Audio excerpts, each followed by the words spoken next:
이 시간 오늘 예배에 함께하는 우리 성도님들을 제가 축복합니다. 제가 축복할 때에 여러분 믿음을 가지고 아멘으로 응답하시기 바랍니다. 평안하십시오.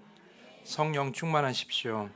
오늘 예배와 말씀을 통하여서 어떠한 상황에서도 일하시고 인도하시는 하나님께서 우리의 모든 헌신에 기뻐하시고 복을 주심을 믿는 여러분 모두가 되기를 간절히 축복합니다. 자, 오늘 본문의 주인공인 엘리야는 지금 오늘 본문을 보면 신의 산이라고 불리는 호렙산에 서 있습니다. 이전의 말씀 열왕기상 18장과 또한 19장 전체를 읽어보면 엘리야의 모습은 롤러코스터를 타는 듯한 아주 극단적인 변화를 보여주고 있습니다. 먼저 18장을 보면 열왕기상 18장에서의 엘리야의 모습은 두려움이 없는 선지자였습니다. 자신을 죽이려는 아합 왕을 먼저 찾아가서 바알과 아세라를 섬기는 우상을 섬기는 선지자 850명을 불러달라고 요청합니다. 그리고 각각 제단을 만들어서 그들은 바알에게, 자신은 하나님에게 불을 내려달라고 기도하기로 하죠. 그래서 불이 임하는 쪽이 여호와 하나님을 믿고 따르자라고 이렇게 제안을 합니다. 이것이 여러분이 잘 아시는 갈멜산의 대결 또는 갈멜산의 전투라고 불리는 이야기입니다. 결과는 어떻게 되었습니까? 바알과 아세라를 섬기는 그 우상을 섬기는 이들이, 그 선지자들이 아무리 오랜 시간 기도하고 불러도, 심지어는 스스로 자해하면서까지 불을 내려달라고 기도하여도 그 어떠한 불도 그 제단에 내리지 않습니다. 반면에 엘리야는 무너졌던 제단을 다시 쌓고 하나님께 간절히 기도합니다. 주님, 응답하여 주십시오. 응답하여 주십시오. 이 백성으로 하여금 주님이 주 하나님이시며 그들의 마음을 돌이키게 하시는 주님이심을 알게 하여 주시옵소서. 이렇게 기도합니다. 하나님은 그 엘리야의 그 단 한 번의 기도에 응답하십니다. 물에 흠뻑 젖은, 물로 가득한 제단에 그 재물을 다 불로 태워버리시고 거기에 있는 물도 다 말려버리십니다. 이스라엘 온 백성이 이 장면을 보면서 그는 하나님이시로다, 여호와 그는 하나님이시로다, 이렇게 믿음을 고백합니다. 그리고 오랜 시간 가물었던 그 이스라엘 땅에 비가 내리기 시작합니다. 이 장면을 통해서 하나님 우리에게 보여주십니다. 땅을 마르게 하거나 물을 마르게 하는 것도 하나님이시고 불을 내리고 비를 내리시는 것도 하나님이시다. 그걸 단번에 보여주는 장면이었어요. 이런 하나님과 함께한 엘리야에게는 아무것도 두려울 것이 없었죠. 그래서 엘리야는 그 이스라엘 백성들과 함께 바알을 섬겼던 선지자, 그들을 다 붙잡아서 기손 강가에 가서 다 죽여버립니다. 이것이 승리라고 생각했어요. 이제 엘리야는 기대합니다. 모든 우상이 다 무너질 것을, 이제 이스라엘의 그 어떠한 우상도 남지 않을 것을, 우상을 섬겼던 사람들은 다 떠나가고 이제 하나님을 섬기는 이스라엘 백성들만이 남을 것을 그는 이제 기대하게 됩니다. 온전히 찬양하고 온전히 예배하는 그런 이스라엘을 기대하면서 그는 오랜만에 내리는 빗속을 달려갑니다. 그것이 열왕기상 18장의 마지막 장면이에요. 하지만 이후의 상황은 19장은 엘리야의 기대대로 흘러가지 않습니다. 열왕기상 19장은 전혀 다른 모습을 보여줍니다. 바알과 아세라는 우상들은 여전히 이스라엘 땅 가운데 서 있었고 하나님을 외쳤던 이스라엘 백성들도 달라진 것이 아무것도 없었습니다. 남편 아합 왕을 조종하여 우상 숭배를 퍼뜨렸던 아내 이세벨도 여전히 건재했습니다. 오히려 자기 자신은 엘리야를 반드시 죽이겠다라고 선언하기까지 합니다. 엘리야는 이런 모습, 이런 상황을 다 보고 그 이스라엘을 떠나서 남유다로 도망갑니다. 더 정확하게 말하면 도망가는 것이 아니라 죽으러 가는 거였어요. 열왕기상 19장 4절을 보면 엘리야는 아무도 없는 광야로 나아가서 하나님께 이렇게 고백합니다. 하나님, 지금 내 생명을 거두옵소서. 지금 내 생명을 거두옵소서. 이렇게 다 자포자기한 듯 말을 합니다. 그가 죽고 싶어하는 것은 단지 이세벨 때문이 아니에요. 하나님이 불과 같이 임하셨는데, 자신이 우상을 섬기는 자들과 싸워 이겼는데, 또 비도 내렸는데, 하나님의 살아계심을 증명했는데 아무것도 달라지지 않는 이 상황이 너무나 실망한 거예요. 이스라엘에게는 더 이상 희망이 없고 그리고 자신은 더 이상 할 수 있는 일이 아무것도 없다는 그런 절망 가운데 죽고 싶다라고 이야기하고 있는 것이죠. 이렇게 죽고 싶다라고 말하고 쓰러진 엘리야에게 하나님은 우선 먼저 천사를 보내어 먹이십니다. 그것도 2번이나. 그리고 겨우겨우 살게 해서 그들을 우리 엘리야를 호렙산으로 부르십니다. 그래서 40주야를 걸어 호렙산에 이르게 되죠. 오늘 읽지 않았지만 9절 말씀을 보면 호렙산에 도착한 엘리야에게 하나님은 물으십니다. 엘리야야, 네가 어찌하여 여기 있느냐? 10절 말씀을 보면 엘리야는 이렇게 대답합니다. 내가 만군의 하나님 여호와께 열심히 유별하오니 이는 이스라엘 자손이 주의 언약을 버리고 주의 제단을 헐며 칼로 주의 선지자들을 죽였음이오며 오직 나만 넘었거늘 그들이 내 생명을 찾아 빼앗으려 하나이다. 어려운 말씀 같지만 간략하게 요약하면 이렇습니다. 하나님의 뜻을 따라 열심히 우상을 섬기는 자들과 싸웠지만 오히려 제가 죽게 되었습니다. 그런 뜻이에요. 그런데 하나님은 그 말에 어떤 위로도 하지 않으시고 다른 말씀을 하세요. 이제 곧 나 주가 지나갈 것이니 너는 나가서 산 위에 주 앞에 서라. 그리고 이상한 일이 일어납니다. 강한 바람이 산을 쪼개고 바위를 부수었는데 그 바람 속에 하나님이 계시지 않았습니다. 그리고 바람이 지나가고 난 뒤에 큰 지진이 일어났는데 그 지진 속에서도 주님을 찾을 수가 없었습니다. 지진이 지나가고 불이 났지만 그 큰 불 속에서도 주님은 계시지 않았어요. 주님을 만날 수가 없었어요. 사랑하는 성도 여러분, 너무나 이상한 장면이에요. 열왕기상 18장에서는 하나님은 불로 나타나셨어요. 물에 흠뻑 젖은 제물을 다 그 불로 태워버리셨죠. 그런데 오늘 본문을 보면 그 불에 계시지 않은 거예요. 강한 바람에도 계시지 않고 큰 지진에도 계시지 않았습니다. 오히려 그 강한 바람과 지진과 불이 지나간 다음에 그 고요한 중에 세미한 소리로 나타나셨습니다. 12절 마지막 부분을 보십시오. 불 후에 세미한 소리가 있는지라. 이 세미한 소리는 그저 작은 소리를 의미하는 것이 아니에요. 강한 바람, 강한 지진, 강한 불에 비해서 그저 평범함을 의미하는 거예요. 평범한 소리. 그저 우리가 일상 속에서 듣는 그런 소리를 의미하는 거죠. 그 세미한 소리 중에 하나님이 나타나셔서 말씀하시는 거예요. 똑같이 질문하십니다. 엘리야야, 내가 어찌하여 여기 있느냐? 엘리야는 변함없이 똑같이 아까 이야기했던 대로 이야기합니다.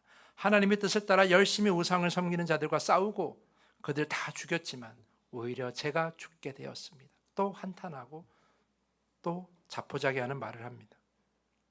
하나님은 이런 엘리야에게 말씀하세요. 15절에서 18절 말씀인데요. 여호와께서 그에게 이르실 때 너는 내 길을 돌이켜 광야를 통하여 다메섹에 가서 이르거든 하사엘에게 기름을 부어 아람의 왕이 되게 하고 너는 또 님시의 아들 예후에게 기름을 부어 이스라엘의 왕이 되게 하고 또 아벨무홀라 사밧의 아들 엘리사에게 기름을 부어 너를 대신하여 선지자가 되게 하라. 하사엘의 칼을 피하는 자를 예후가 죽일 것이요 예후의 칼을 피하는 자를 엘리사가 죽이리라. 하나님은 바람과 지진, 불에 나타나지 않으신 이유에 대해서는 명확하게 설명하지 않으시면서 대신 앞으로 엘리야가 해야 할 일들을 설명하는 거예요. 그런데 이 말씀을 가만히 보면 하나님의 계획, 그러니까 이스라엘을 회복하고 저 우상들을 쫓아내는 그 계획에는 엘리야로서 끝나는 것이 아니었어요. 엘리야가 이제 다른 선지자를 기름 부어야 돼요. 그리고 다른 사람을 세워야 돼요. 이스라엘을 회복하는 일이 엘리야만의 몫은 아니었다라는 것을 의미하는 말씀이에요. 하나님은 하사엘을 통해 예후를 통해 그리고 다음 선지자 엘리사를 통해 이스라엘을 심판하시고 돌이키고 회복할 계획이 있다는 것을 이 말씀으로 보여주는 장면이죠. 사랑하는 성도 여러분, 이 말씀이 굉장히 중요한데 우리는 여기서 매우 중요한 한 가지를 깨닫게 됩니다. 그것이 무엇이냐 하면 엘리야는 그 큰 놀라운 일을 일으킨 그 중심에 서 있던 엘리야는 이스라엘을 회복하려는 그 하나님의 계획의 전부가 아니었다라는 거예요. 다시 한번 말씀드릴게요. 엘리야는 이스라엘을 회복하려는 그 하나님의 계획의 전부가 아니었습니다. 엘리야는 하나님의 그 계획, 이스라엘을 회복하려는 그 하나님의 계획의 전부가 아니라 그 계획의 일부이자 과정이었다라는 거죠. 이걸 잘 기억하셔야 돼요. 제단에 불이 떨어지는 순간 엘리야는 생각했을 거예요. 이제 모든 우상들이 사라질 것이다. 이 놀라운 기적을 보면서 모든 이스라엘 백성들이 이제 하나님께로 나올 것이다. 이스라엘은 회복할 것이다. 이 일로 인해, 내가 지금 행하는 이 모든 일로 인해 이스라엘은 반드시 회복할 것이다. 그는 생각했을 거예요. 근데 그 자리에 누가 있더라도, 여러분들이 그런 엘리야의 입장이었다면 그 누구라도 똑같이 생각했을 거예요. 이 놀라운 일이 이제 벌어졌으니 하나님께로 돌아오는 것은 당연하다고 생각했을 거예요.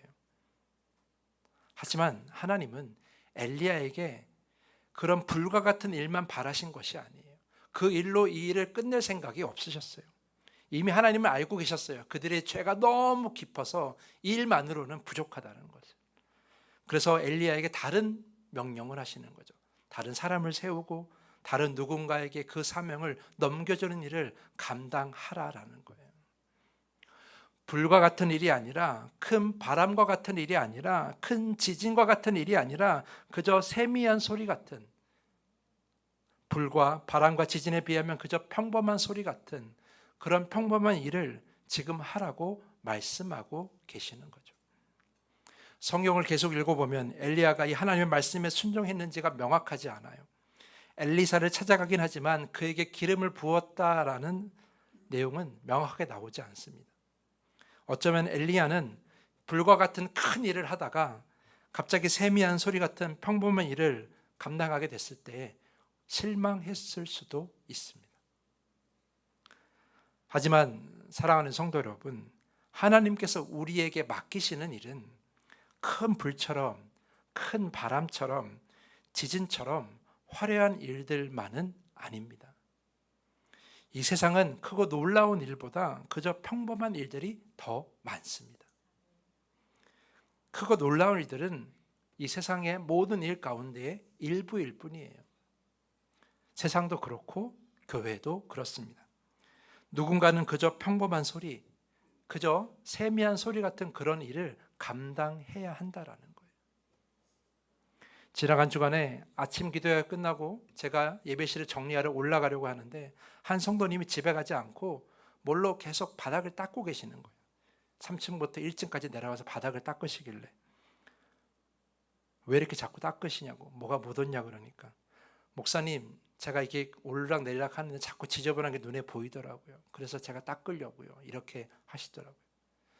모든 성도들이 다 가고 아무도 안아주지 않지만, 눈에 띄지 않는 일이었지만 그렇게 자신에게 보이는 일을 행하는 그런 성도님이 계시더라고요.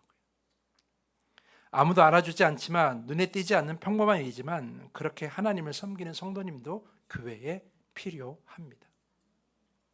바람이 아닌, 불이 아닌, 지진이 아닌 세미한 소리 가운데 오신 하나님은 이런 의미를 가지고 있어요.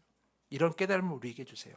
이런 평범한 일을 열심히 하는 성도님들과도 함께 하신다라는 거예요.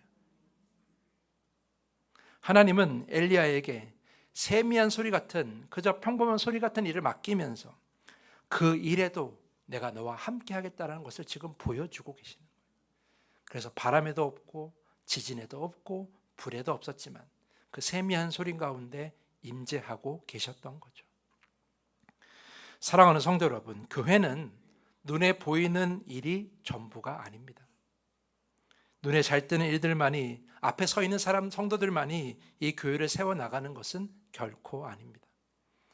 아무도 알아주지 않아도 교회 이곳저곳에 지저분한 것은 없는지 살피는 성도, 아무도 알아주지 않아도 교회 쓰레기통은 비울 때가 되었는지 살펴보는 성도, 아무도 알아주지 않아도 교회에 안 보이는 성도에게 연락 한 번 더 하는 성도, 아무도 알아주지 않아도 교회에 보이는 성도들에게 웃으며 인사 한 번 더 하는 성도.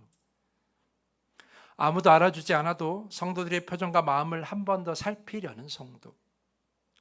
아무도 알아주지 않아도 교회 하단을 살피고 풀을 뽑는 성도.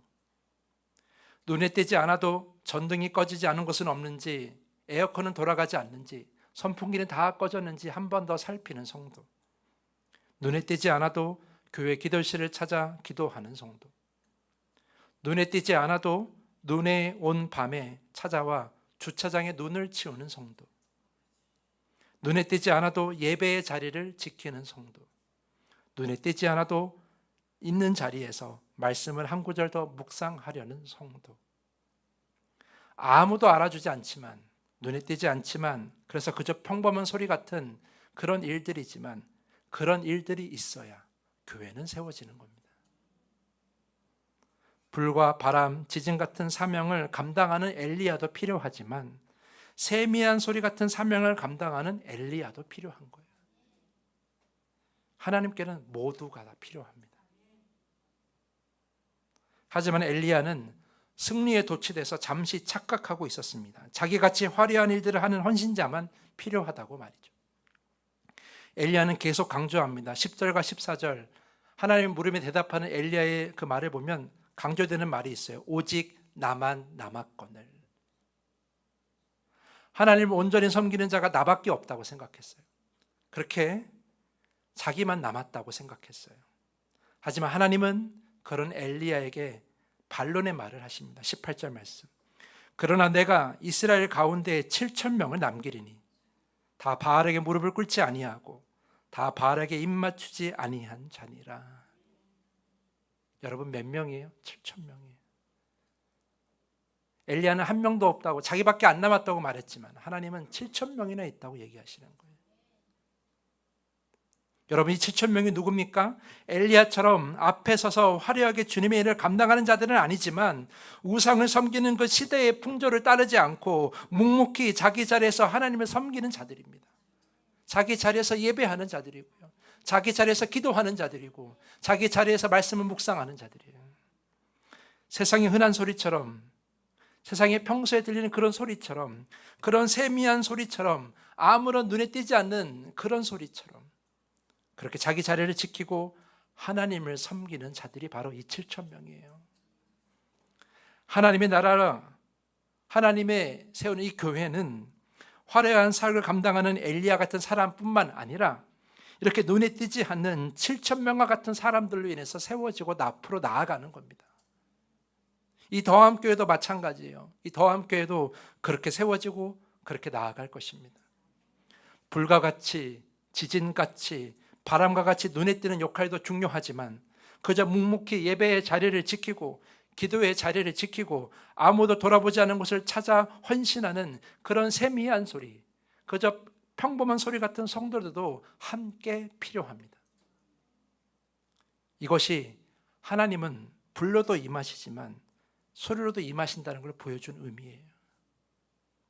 하나님은 불처럼 바람처럼 지진처럼 헌신하는 성도들과도 함께 하시지만 세미한 소리처럼 그저 우리에게 평소에 들리는 그런 소리처럼 자기 자리를 지키며 묵묵히 헌신하는, 드러내지 않고 기도하고 헌신하는, 예배하는 성도들과도 함께 하시겠다는 약속을 우리에게 하고 계십니다.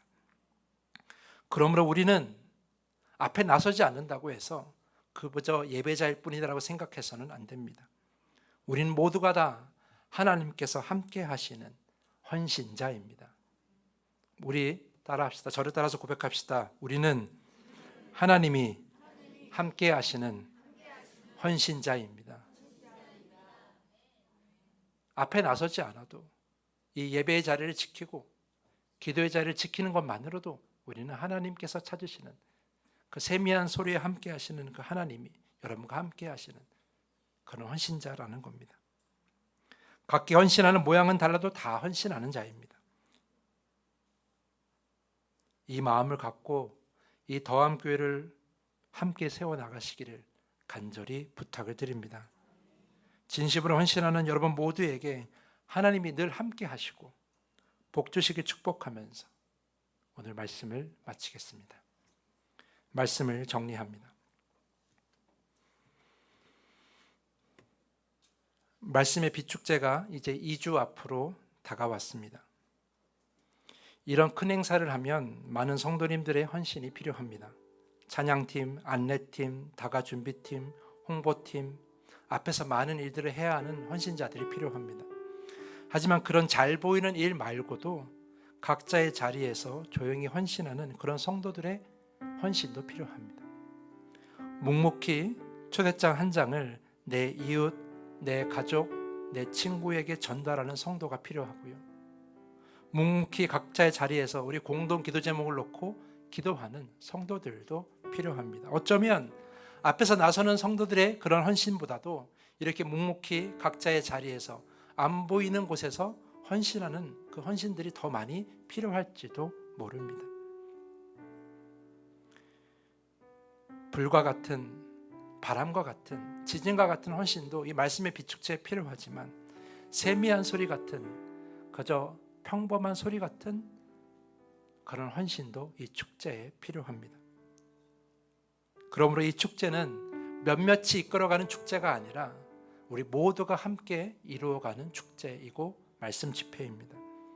주님께서 여러분들에게 그 역할을 주셨습니다. 그러면 이 시간 함께 기도했으면 좋겠습니다. 세미한 소리 같은, 눈에 띄지 않는, 아무도 알아주지 않는 일이라도 최선을 다해 내 모든 것을 다해 헌신하게 하여 주시옵소서. 아무도 알아주지 않아도 그 헌신에 하나님이 함께 하심을 믿고 나의 모든 열심을 다해 헌신하게 하여 주시옵소서.